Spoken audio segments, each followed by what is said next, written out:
Hi friends, welcome to our channel. Friends, Andhra Pradesh ప్రభుత్వం కొత్తగా మనకు ఒక వాట్సాప్ నెంబర్ అనేది తీసుకురావడం జరిగింది. ఈ వాట్సాప్ నెంబర్ ద్వారా మొత్తం మనకు 138 సేవలు ప్రస్తుతానికి అయితే అందుబాటులో ఉన్నాయి. ఫ్యూచర్లో మనకు 300 సేవలకు పైగా వీళ్ళు అందుబాటులో తీసుకొస్తున్నామని చెప్తున్నారు. ఈ వాట్సాప్ సేవల ద్వారా మీరు ఇంట్లో కూర్చొని చాలా డాక్యుమెంట్స్ అంటే మీ caste, income certificate, marriage certificate, వాడంగల్ 1B ఇట్లా చాలా డాక్యుమెంట్స్ అనేవి మీరు ఈజీగా అయితే వాట్సాప్ ద్వారానే డౌన్లోడ్ చేసుకోవచ్చు. అవి ఎలా డౌన్లోడ్ చేసుకోవాలి, అసలు ఇందులో ఏ సేవలు ఉన్నాయి, ఎట్లా యూస్ చేసుకోవాలి, కంప్లీట్ డీటెయిల్స్ అయితే వీడియో చెప్తాను. వీడియో నచ్చితే లైక్ చేయండి. ఇలాంటి వీడియోస్ ఇంకా కావాలంటే మన ఛానల్ని సబ్స్క్రైబ్ చేసుకొని పక్కన ఉన్న బెల్ ఐకాన్ని ఆల్ అనే ఆప్షన్ మీద క్లిక్ చేయండి. ఫ్రెండ్స్, ఈ వాట్సాప్ సేవలకు సంబంధించి డీటెయిల్స్లోకి వచ్చినట్లయితే డిస్క్రిప్షన్లో మీకు ఒక నెంబర్ కనిపిస్తుంది, లేదా ఇక్కడ స్క్రీన్ మీద ఒక నెంబర్ కనిపిస్తుంది కదా, ఆ నెంబర్ అనేది మీరు వాట్సాప్లో సేవ్ చేసుకోండి. మీరు నెంబర్ సేవ్ చేసుకున్న పర్లేదు, లేకపోతే ఎవరికైనా సరే వాట్సాప్లో ఇట్లా నెంబర్ మీరు మెసేజ్ పెట్టినట్లయితే మనకి ఈ విధంగా అయితే నెంబర్ అయితే వాళ్ళకి మెసేజ్ వెళ్తుంది. మెసేజ్ వెళ్ళిన తర్వాత జస్ట్ ఆ నెంబర్ మీద ఒకసారి మీరు ఇక్కడ మీకు నెంబర్ కనిపిస్తుంది కదా, ఈ నెంబర్ మీద ఒకసారి క్లిక్ చేయి. ఇక్కడ మీకు నెంబర్ కనిపిస్తుంది, ఈ నెంబర్ మీద ఒకసారి క్లిక్ చేయండి. నెంబర్ మీద క్లిక్ చేసిన తర్వాత ఇక్కడ మనకు చాట్ విత్ అనేసి నెంబర్ అయితే కనిపిస్తుంది. చాట్ విత్ నెంబర్ అనే ఆప్షన్ మీద క్లిక్ చేస్తే మనకు గవర్నమెంట్ ఆఫ్ ఆంధ్రప్రదేశ్ మనకి ఈ విధంగా అయితే ఓపెన్ కావడం జరుగుతుంది. ఇలా ఓపెన్ అయిన తర్వాత మనం ఇక్కడ దీనికి సంబంధించి ఫస్ట్ మనము ఇక్కడ హాయ్ అని మెసేజ్ పెడదాము. హాయ్ అని మెసేజ్ పెట్టిన తర్వాత దీనికి సంబంధించి డీటెయిల్స్ అనేది మనకు ఓపెన్ కావడం జరుగుతుంది. ఇప్పుడు నేను ఇక్కడ హాయ్ అని అయితే మెసేజ్ అయితే పెట్టడం జరిగింది. హాయ్ అని మెసేజ్ పెట్టిన తర్వాత ఆటోమేటిక్గా మనకు ఇది చాట్ బోట్ అనేది మనకి ఈ విధంగా అయితే రావడం జరిగింది. Welcome to Andhra Pradesh government citizen helper అనేసి వాట్సాప్ అనేసి మనకి ఈ విధంగా అయితే రావడం జరుగుతుంది. ఇది ఇప్పుడు మనకి ఇంగ్లీష్లో వస్తుంది.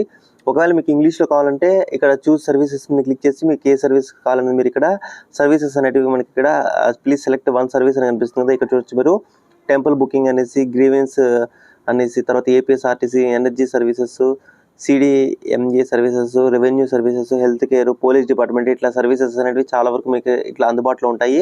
ఇప్పుడు మనకు ఒకవేళ మీకు తెలుగులో ఇంగ్లీష్లో అయితే ఇంగ్లీష్ తెలిసిన వాళ్ళు ఇంగ్లీష్లో చేసుకోవచ్చు. ఒకవేళ మీకు తెలుగులో కావాలనుకోండి, ఇక్కడ మీరు క్లియర్గా మెన్షన్ చేశారు చూడండి. ఇక్కడ టీఈ అని టైప్ చేసి మనకు లాంగ్వేజ్ అనేది చేంజ్ అయితే కావడం జరుగుతుంది. ఇప్పుడు నేను తెలుగు లాంగ్వేజ్ కావాలంటే ఇక్కడ టీఈ అని పెడుతున్నాను. ఒకవేళ మీకు తెలుగు లాంగ్వేజ్లోకి సెలెక్ట్ అయిన తర్వాత ఒకవేళ మళ్ళీ మీకు ఇంగ్లీష్లోకి కావాలనుకోండి, ఈఎన్ అని టైప్ చేసి మనకు మళ్ళీ ఇంగ్లీష్లోకి అయితే ఆటోమేటిక్గా అయితే రావడం జరుగుతుంది. ఇక్కడ ఈఎన్ టైప్ చేసి మీకు ఆటోమేటిక్గా ఇంగ్లీష్లోకి అయితే రావడం జరుగుతుంది. ఇప్పుడు ఇలా వచ్చిన తర్వాత ఇక్కడ మనకు మన మిత్ర అనేసి మనకి ఈ విధంగా అయితే ఓపెన్ కావడం జరుగుతుంది. ఇక్కడ సేవను ఎంచుకోండి అనే ఆప్షన్ కనిపిస్తుంది. సేవను ఎంచుకోండి అనే ఆప్షన్ మీద క్లిక్ చేస్తే మనకి దీనికి సంబంధించి నెక్స్ట్ ఈ విధంగా అయితే ఓపెన్ కావడం జరుగుతుంది. ఇలా ఓపెన్ అయిన తర్వాత ఇక్కడ మళ్ళీ మనకు అన్ని సేవలు అయితే రావడం జరుగుతుంది. ఇప్పుడు ఇందులో మనకు ఏ సేవల్లో అంటే ఏ ఆప్షన్లో ఏమేమి ఉన్నాయి అన్ని డీటెయిల్స్ అయితే తెలుసుకుందాము. ఫస్ట్ మనకి ఇక్కడ దేవాలయాల బుకింగ్ సేవలు అని చెప్పేసి కనిపిస్తుంది కదా, దేవాలయ బుకింగ్ సేవలు అనే ఆప్షన్ మీద క్లిక్ చేస్తున్నాను. దేవాలయ బుకింగ్ సేవల మీద క్లిక్ చేసిన తర్వాత ఇక్కడ మనకి సంబంధించి దేవాలయాలకు సంబంధించి మనము దేవాలయాలు అనేటివి ఆన్లైన్లో టికెట్స్ అనేవి బుక్ చేసుకోవచ్చు. దర్శన్ టికెట్లు బుక్ చేసుకోవడానికి కొన్ని ఆలయాలు అయితే ఇవ్వడం జరిగింది. ఇక్కడ మీరు చూసినట్టయితే శ్రీశైలంకి వెళ్ళండి, శ్రీశైలం టికెట్స్ కానీ, కాణిపాకము, సింహాచలము, విజయవాడ, అన్నవరము, ప్రస్తుతానికైతే ఈ టెంపుల్స్ అయితే మనకు అందుబాటులో ఉన్నాయి. తిరుమల టెంపుల్ అయితే ఇంకా రాలేదు. ఇంకా ద్వారకా తిరుమల ఉంది, తర్వాత శ్రీకాళహస్తి ఉంది. ప్రస్తుతానికైతే తిరుమల అయితే మనకు ఇంకా అయితే అందుబాటులోకి రాలేదు.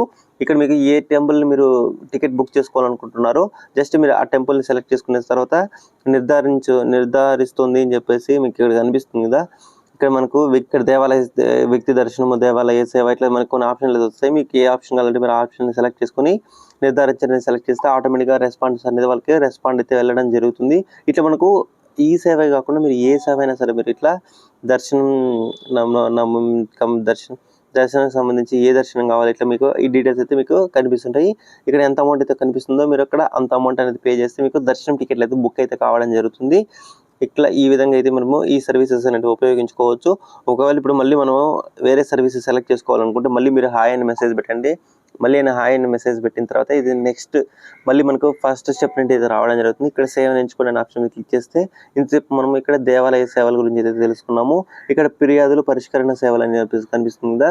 మీరు ఇక్కడ ఏదైనా సరే అర్జీలు ఇస్తుంటారు కదా, ఇప్పుడు సచివాలయంలో కానీ, లేకపోతే కలెక్టర్ ఆఫీసులకి వెళ్ళి కానీ, లేకపోతే మనకు అక్కడక్కడ కొన్ని కలెక్టర్ సబ్ కలెక్టర్ ఆఫీసెస్లో కంప్లైంట్స్ అనేవి తీసుకుంటుంటారు కదా, అలాంటి కంప్లైంట్కి సంబంధించి స్టేటస్ అనేది తెలుసుకోవడానికి మీరు ఇక్కడ సెకండ్ ఆప్షన్ ఫిర్యాదు పరిష్కరణ సేవలు అని కనిపిస్తుంది. ఈ ఆప్షన్ అయితే ఇక్కడ సెలెక్ట్ చేసుకోండి.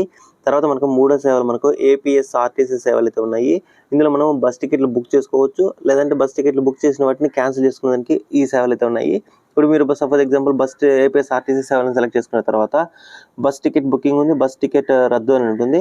బస్ టికెట్ బుకింగ్ అనుకుంటే బస్ టికెట్ బుకింగ్ అనే ఆప్షన్ క్లిక్ చేసి నిర్ధారించడానికి క్లిక్ చేస్తే మీరు బస్ టికెట్ అనేది ఈ విధంగా అయితే మీరు బుక్ చేసుకునేదానికి అయితే అవకాశం ఉంటుంది. ఇప్పుడు నేను మళ్ళీ ఇక్కడ ఈ సేవల మీద అయితే క్లిక్ చేస్తున్నాను. సో ఆర్టీసీ సేవలు అంటే మనకి ఈ విధంగా అయితే ఉండేదానికి అయితే అవకాశం ఉంటుంది. ఇప్పుడు ఇక్కడ మీరు దీనికి సంబంధించి ఎనర్జీ సేవలు అంటే మనకు ఏదైతే ఎలక్ట్రిసిటీ బిల్స్ పే చేయడం కానీ, లేకపోతే కొత్త కనెక్షన్కి అప్లై చేసుకోవడం కానీ, లేకపోతే ఇట్లా దీనికి సంబంధించి కొన్ని సర్వీసెస్ అనేవి మనకి ఇక్కడ అందుబాటులో ఉంటాయి. ఇక్కడ మీకు దీనికి సంబంధించి సేవా నెంబర్ అని ఉంటుంది కదా, సర్వీస్ నెంబర్ అనేది ఉంటుంది కదా, ఆ సర్వీస్ నెంబర్ అనేది ఎంటర్ చేసి కన్ఫర్మ్ మీద క్లిక్ చేస్తే దీనికి సంబంధించి మీరు ఈ బిల్ పే చేయాలనుకుంటున్నారా, లేకపోతే లాస్ట్ 6 monthsలో మీరు ఎన్ని మంత్స్ ఎలక్ట్రిసిటీ బిల్ పే చేశారు, ఇట్లా దీనికి సంబంధించి డీటెయిల్స్ అన్నీ కూడా మనకి ఓపెన్ అయితే కావడం జరుగుతుంది. ఇప్పుడు నేను మళ్ళీ ఇక్కడ ఒకవేళ మీరు ఇప్పుడు ఎలక్ట్రిసిటీ సేవలు అమౌంట్ పే చేయాలనుకుంటే డైరెక్ట్గా దీని ద్వారా అయితే పే చేసుకునేదానికి అయితే అవకాశం ఉంటుంది. సో నెక్స్ట్ మనకు ఎనర్జీ సేవలు అయిపోయింది. తర్వాత మనకు CDMA సేవలు అంటే ప్రాపర్టీ కానీ, జల కనెక్షన్ అంటే మనకు విద్యుత్ కనెక్షన్కి సంబంధించి కానీ, లైసెన్సులు మరియు కొన్ని సేవలు ఉంటాయి కదా, వాటికి సంబంధించి మనకి ఇక్కడ ఓపెన్ అయితే కావడం జరుగుతుంది. ఒకసారి ఇక్కడ మనం ఏమేమి డీటెయిల్స్ వస్తాయో ఒకసారి ఇక్కడ సేవను ఎంచుకోండి అని చెప్పేసి మనం రెస్పాండ్ అయితే సేవను ఎంచుకున్నాం కాబట్టి దానికి సంబంధించి ఇక్కడ మనకు సేవలు అయితే ఓపెన్ కావడం జరిగింది. సేవలను ఎంచుకోండి, ఏపీ ప్రభుత్వానికి స్వాగతం, మీ బకాయి తెలుసుకోండి, అప్లికేషన్ స్థితి, ఇట్లా మనకు కొన్ని సేవలు అయితే ఇక్కడ వెళ్ళి దీనికి సంబంధించి అయితే వీళ్ళు చెప్పడం జరుగుతుంది. ఇప్పుడు మళ్ళీ వేరే సేవను మనం సెలెక్ట్ చేసుకోవాలంటే మళ్ళీ హాయ్ అని మెసేజ్ పెట్టాల్సి ఉంటుంది. మీరు ఇక్కడ కొత్తగా ఏదైనా మళ్ళీ సేవ సెలెక్ట్ చేసుకోవాలంటే ఖచ్చితంగా హాయ్ అని మెసేజ్ పెట్టాలి. ఇప్పుడు దీనికి సంబంధించి ఇక్కడ నెక్స్ట్ మళ్ళీ సేవను ఎంచుకోండి అని కనిపిస్తున్న సేవలు. ఇప్పుడు మనకు రెవెన్యూ సేవలు చూద్దాము. రెవెన్యూ సేవలు మనకు ఇక్కడ చాలా ఆప్షన్స్ అయితే ఉంటాయి. ఈ రెవెన్యూ సేవలు మనకు నిర్ధారించండి అనే ఆప్షన్ మీద అయితే క్లిక్ చేస్తున్నాను. సేవను అయితే మనం ఇప్పుడు ఎంచుకున్నాము, దానికి సంబంధించి రెస్పాన్స్ అనేది మనకి ఇప్పుడు అయితే రావడం జరుగుతుంది. రెస్పాన్స్ వచ్చిన తర్వాత సేవను అన్వేషించండి అనే ఆప్షన్ మీద క్లిక్ చేస్తే ఇక్కడ సేవను ఎంచుకోండి అనే ఆప్షన్ మీద క్లిక్ చేస్తే ఇక్కడ చూసినట్లయితే మీకు చాలా డాక్యుమెంట్స్ అనేవి మనం ఇక్కడ డౌన్లోడ్ చేసుకోవడానికి అవకాశం ఉంటుంది. వ్యవసాయ అధికార ధృవీకరణ పత్రము, కుల సభ్యత్వ ధృవపత్రము, OBC, తర్వాత EWS, తర్వాత సభ్యుల సర్టిఫికేట్, నీటి పన్ను, తర్వాత మనకు పాస్బుక్ ప్రింటింగ్, తర్వాత మనకు పాస్బుక్ సర్టిఫికేట్, వివాహ పత్రము, తర్వాత ROR-1B, కంప్యూటరైజర్ అడంగల్, తర్వాత వచ్చి మనకి ఇన్కమ్ సర్టిఫికేట్, క్యాస్ట్ సర్టిఫికేట్, ఇట్లా మనకు చాలా ఆప్షన్స్ అయితే ఉంటాయి. మీరు ఏ సర్టిఫికేట్ డౌన్లోడ్ చేసుకోవాలనుకుంటారో ఆ సర్టిఫికేట్ అనేది ఈజీగా అయితే డౌన్లోడ్ చేసుకునేదానికి అవకాశం ఉంటుంది. ఇప్పుడు నేను ఇక్కడ ఒక అడంగల్ లేకపోతే 1B అనేది డౌన్లోడ్ చేసి చూపిస్తాను. ఇక్కడ ROR-1B అనేసి ఇట్లా మనం ఎంటర్ చేస్తున్నాను. ఎంటర్ చేసిన తర్వాత ఇక్కడ మీరు దీన్ని డౌన్లోడ్ చేసుకోవాలనుకుంటే ఇక్కడ మీరు మీ ఆధార్ కార్డ్ నెంబర్ అనేది ఎంటర్ చేయాలి. మీరు ఎవరికైనా వేరే వాళ్ళకి డౌన్లోడ్ చేయాలన్నా కూడా ఖచ్చితంగా మీ డీటెయిల్స్ అంటే వెరిఫికేషన్ అయితే కంప్లీట్ చేసుకోవాల్సి ఉంటుంది. ఇప్పుడు నేను ఇక్కడ నా ఆధార్ కార్డ్ నెంబర్ అనేది ఎంటర్ చేసి ఆధార్ నిర్ధారించండి అని కనిపిస్తుంది. ఆధార్ నిర్ధారించండి ఆప్షన్ మీద క్లిక్ చేయండి. ఇప్పుడు ఆధార్ నెంబర్ అనేది ఎంటర్ చేసి ఆధార్ నిర్ధారించిన ఆప్షన్ మీద క్లిక్ చేస్తున్నాను. క్లిక్ చేసిన తర్వాత ఇక్కడ మనకు ఆధార్ కార్డ్కి లింక్ అయిన మొబైల్ నెంబర్కి OTP వెళ్తుంది. ఆ OTP అనేది మనం ఇక్కడ ఎంటర్ చేయాల్సి ఉంటుంది. ఇప్పుడు నేను ఇక్కడ ఆధార్ కార్డుకి వచ్చినటువంటి OTPని ఇక్కడ ఎంటర్ చేసి OTPని నిర్ధారించండి అనేసి నేనైతే క్లిక్ చేయడం జరిగింది. OTP వెరిఫికేషన్ కంప్లీట్ అయిన తర్వాత దీనికి సంబంధించి కొనసాగించు అని కనిపిస్తుంది. కొనసాగించు అనే ఆప్షన్ మీద క్లిక్ చేయాలి. ఇప్పుడు నేను ఇక్కడ కొనసాగించండి అనే ఆప్షన్ మీద అయితే క్లిక్ చేస్తున్నాను. కొనసాగించిన ఆప్షన్ మీద క్లిక్ చేసిన తర్వాత ఇక్కడ మనకు ROR-1B కానీ, తర్వాత ఇక్కడ మన ఆధార్ వెరిఫికేషన్ అయితే కంప్లీట్ కావడం జరిగింది. ఇక్కడ మిమ్మల్ని కొన్ని డీటెయిల్స్ అయితే అడుగుతుంది. ఈ డీటెయిల్స్ అంటే మీరు ఎంటర్ చేయాలి.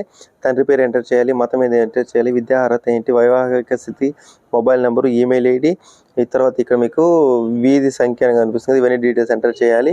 తర్వాత వివరాలను నిర్ధారిస్తుంది అని కనిపిస్తుంది. వివరాలు నిర్ధారించండి ఆప్షన్ మీద క్లిక్ చేయండి. దీని మీద క్లిక్ చేసిన తర్వాత సమర్పించండి అనే ఆప్షన్ మీద క్లిక్ చేస్తే ఇది మన డీటెయిల్స్ అన్నీ కూడా రిసీవ్ అయితే చేసుకోవడం జరుగుతుంది.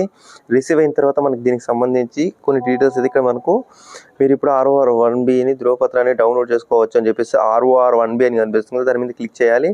ROR-1B మీద క్లిక్ చేసిన తర్వాత ఇక్కడ మన ఇన్సెప్ డీటెయిల్స్ ఎంటర్ చేసిన డీటెయిల్స్ అన్నీ వస్తాయి.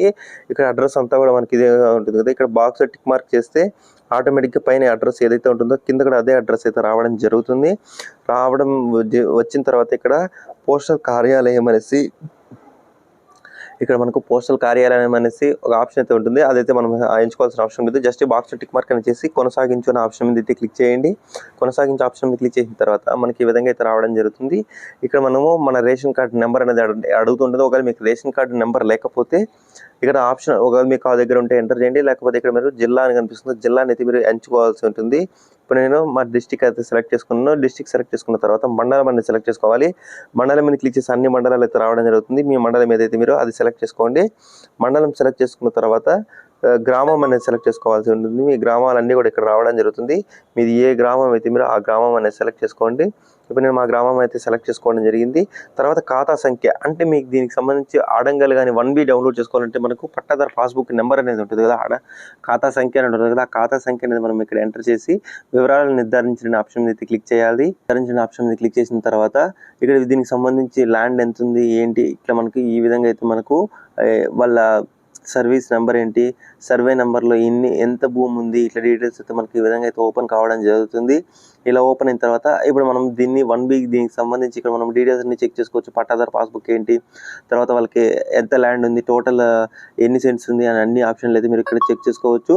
ఇక్కడ మనకు దీన్ని డౌన్లోడ్ చేసుకోవాలి అనుకున్నట్లయితే ఇక్కడ 2 బాక్సెస్లో మీరు టిక్ చేసుకున్న తర్వాత సమర్పించిన ఆప్షన్ మీద క్లిక్ చేస్తే మనకి ఇక్కడ దీనికి సంబంధించి మనము 1B ఏదైతే ఉందో మనం మీ సేవలో సచివాలయంకి వెళ్ళకుండా డైరెక్ట్గా మనం ఇక్కడ డౌన్లోడ్ చేసుకునేందుకు అవకాశం ఉంటుంది. ఇక్కడ మీకు దీనికి సంబంధించి ఇక్కడ మీరు 40 రూపాయలు అనేది పే చేయాలి. ఈ 40 రూపాయల చెల్లింపు ఆప్షన్ మీద క్లిక్ చేస్తే ఇది ఆటోమేటిక్గా మనకు అమౌంట్ అనేది పే చేసేదానికి అయితే వెళ్ళడం జరుగుతుంది. ఇప్పుడు నేను ఒక డాక్యుమెంట్ అనేది మీకు డౌన్లోడ్ చేసి చూపిస్తాను. ఇక్కడ మీకు దీనికి సంబంధించి పే నౌ అని కనిపిస్తుంది. పే నౌ ఆప్షన్ మీద క్లిక్ చేసి మనకు ఇక్కడ ఫోన్పే, గూగుల్ పే, పేటిఎం ఇట్లా బ్యాంక్స్ అన్ని కూడా మీకు కనిపిస్తుంటాయి. మీరు ఏ బ్యాంక్ ద్వారా కావాలంటే మీరు ఆ బ్యాంక్ ద్వారా ఇక్కడ మరి అమౌంట్ అనేది పే చేసుకునేదానికి అవకాశం ఉంటుంది. ఇప్పుడు నేను ఇక్కడ కంటిన్యూ మీద క్లిక్ చేసి అమౌంట్ అనేది పే చేస్తాను.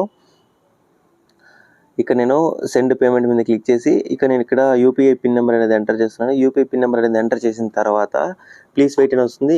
నేనైతే ఇక్కడ అమౌంట్ అనేది పే చేయడం అయితే జరిగింది. 40 రూపీస్ ఇక్కడ నేను పే చేసినట్టయితే మనకు చూపిస్తుంటుంది. ఒకవేళ మీకు ఇక్కడ దీనికి సంబంధించి next PhonePe, Google pay redirect అవుతుంది. నాకు ఇక్కడ రసీదు కూడా రావడం జరిగింది. మనకు ఇక్కడ డౌన్లోడ్ చేసుకోవడానికి డౌన్లోడ్ చేయండి అని కనిపిస్తుంది. డౌన్లోడ్ చేయండి అనే ఆప్షన్ మీద అయితే క్లిక్ చేస్తున్నాను. డౌన్లోడ్ చేయండి అనే ఆప్షన్ మీద క్లిక్ చేస్తే దీనికి సంబంధించి మనకు ఈ 1B ఏదైతే ఉందో 1B అయితే మనకు రావడం జరుగుతుంది. దీనికి సంబంధించి మనకి ఇక్కడ డౌన్లోడ్ సింబల్ కనిపిస్తుంది కదా, ఇక్కడ డౌన్లోడ్ సింబల్ మీద అయితే క్లిక్ చేస్తున్నాను.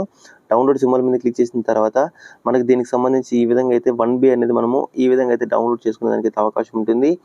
మీకు చూసినట్లయితే ఇక్కడ తహసీల్దార్ సంతకం అయితే ఆటోమేటిక్గా రావడం జరిగింది. మనకి ఇది పాస్బుక్ మనకు ఆటోమేటిక్గా ఫారం 1B అనేసి కంప్యూటరైజ్డ్ 1B అనేసి మనకి ఈ విధంగా అయితే రావడం జరుగుతుంది. ఇక్కడ ల్యాండ్ విస్తీర్ణం ఏంటి, ఎంత ఉంది, డీటెయిల్స్, క్యూఆర్ కోడ్ ఏంటి, తర్వాత ఇక్కడ మనకు క్యూఆర్ కోడ్ ఉంది. ఈ క్యూఆర్ కోడ్ మనం ఎక్కడైనా స్కాన్ చేసుకుని మనము ఈజీగా అయితే మనం దీన్ని జిరాక్స్ తీసుకొని స్కాన్ చేసి మనం ఈ డాక్యుమెంట్ అనేది డైరెక్ట్గా డౌన్లోడ్ చేసుకునేందుకు అయితే అవకాశం ఉంటుంది. ఇది వెరిఫైడ్, ఎందుకంటే మీరు ఇది ఎక్కడ ఉన్న వాళ్ళంటే కూడా ఇవ్వచ్చు. ఎందుకంటే ఇది మనకు ఎంఆర్ఓ గారి సంతకం, డిజిటల్ సంతకం ఆటోమేటిక్గా ఉంటుంది కాబట్టి దీన్ని మీరు ఎక్కడ కావాలంటే అక్కడ యూజ్ చేసుకునేందుకు కూడా అవకాశం ఉంటుంది. సో ఈ విధంగా మీరు దీన్ని ఎవరికైనా కావాలంటే వాట్సాప్లో కూడా షేర్ చేసుకోవచ్చు. ఇప్పుడు మనకి ఇక్కడ వాట్సాప్లోకి వచ్చినట్లయితే కాదు అవును అని అవుతుంది. కాదు అనే ఆప్షన్ అయితే మళ్ళీ క్లిక్ చేస్తాం. జస్ట్ ఓకే మనం ఏంటి అని మనం తెలుసుకునేదానికి కూడా ఉపయోగపడుతుంది కాబట్టి ధన్యవాదాలు. ఇప్పుడు అంటే మనకి ఇప్పుడు ఆల్రెడీ సేవ్ అనేది క్లోజ్ అయిపోయింది. ఇప్పుడు మళ్ళీ మనం వేరేది ఏదైనా సెలెక్ట్ చేసుకోవాలంటే మళ్ళీ హాయ్ అని మెసేజ్ పెట్టాలి. హాయ్ అని మెసేజ్ పెట్టిన తర్వాత ఇది మళ్ళీ మనకు నెక్స్ట్ మళ్ళీ అయితే ఓపెన్ కావడం జరుగుతుంది. మీకు మళ్ళీ సేవ ఎంచుకునే ఆప్షన్ క్లిక్ చేస్తే ఇక్కడ మనకి ఏమేమి సేవలు ఉన్నాయి అన్నీ కూడా మళ్ళీ అందుబాటులోకి రావడం జరుగుతుంది. ఇప్పుడు మనకు రెవెన్యూ సేవలు అయిపోయినాయి. ఇప్పుడు ఆరోగ్యకు సంబంధించి ఆరోగ్య కార్డు సేవలు అని కనిపిస్తుంది. ఆరోగ్య కార్డు సేవ సెలెక్ట్ చేసుకుంటే దీనికి సంబంధించి మనకు కొన్ని సేవలు అయితే ఓపెన్ కావడం జరుగుతుంది. తర్వాత ఇక్కడ మనకు లాస్ట్ మనకు ఆప్షన్ పోలీస్ డిపార్ట్మెంట్కి సంబంధించి సేవలు, అంటే మీరు ఏదైనా కంప్లైంట్ పెట్టుకోవాలన్నా లేకపోతే మనకు పోలీస్ క్లియరెన్స్ సర్టిఫికేట్స్ ఉంటాయి కదా, ఈ పోలీస్ క్లియరెన్స్ డాక్యుమెంట్స్ కానీ ఇలాంటివన్నీ కూడా మనము ఈ వాట్సాప్ సేవల ద్వారా మనము సెలెక్ట్ చేసుకోవడానికి అవకాశం ఉంటుంది. సో ఈ విధంగా మీరు వాట్సాప్ గవర్నెన్స్ అనేది ఈ విధంగా యూజ్ చేసుకోవచ్చు. ఐ హోప్ ఈ వీడియో మీకు నచ్చింది అనుకుంటున్నాను. వీడియో నచ్చితే లైక్ చేయండి, అందరికీ షేర్ చేయండి. ఇంకా దీనికి సంబంధించి క్యాష్ సర్టిఫికేట్, ఇన్కమ్ సర్టిఫికేట్ ఎలా డౌన్లోడ్ చేసుకోవాలని సపరేట్ వీడియోస్ అయితే చేస్తాను. ఆ వీడియోస్ మిస్ అవ్వకుండా ఉండాలంటే మన ఛానల్ని సబ్స్క్రైబ్ చేసుకోండి. మరొక వీడియోతో మళ్ళీ కలుసుకుందాం. అంతవరకు